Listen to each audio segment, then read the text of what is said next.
Gilded Age notwithstanding, has there quite been a confluence of musical theater royalty gathered together on screen, such as the movie Stepping Out? Stepping who? Stepping what? Stepping where? You'd be forgiven if you haven't heard of it. It's not available to stream, nor is it even available on DVD. In fact, the footage I'm referencing is from a VHS transfer I found at the literal bottom of the internet. But this movie should be canon. Stepping Out is the story of a former Broadway chorus girl named Mavis Turner, played by the one, the only, Liza Minnelli, in her last feature film starring role. I killed him. And how?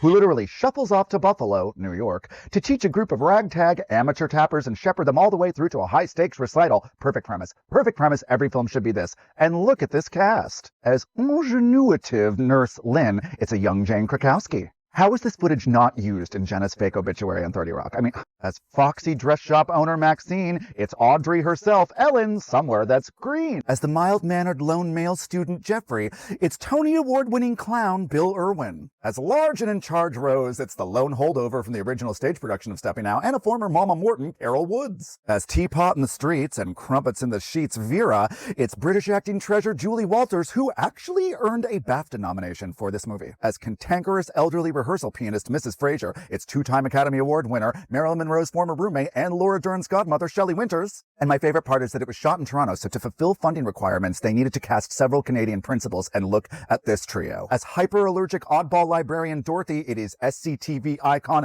and multiple Tony Award winner Andrea Martin. As slutty blue-collar Cynthia, great purse by the way, it's Robin Stephen, or Stevon, one of the founding members of Toronto's Soul Pepper Theatre Company, Canada's Steppenwolf. And as meek DA victim Andy, it is Sheila McCarthy, basically Canada's Bernadette Peters. Fun fact, I met Sheila McCarthy once and I told her Stepping Out was one of my favorite movies, and she said, "Oh, honey, you need to get a life," which I was like, but then she told me that Liza still sends her Christmas cards every year, and I was like,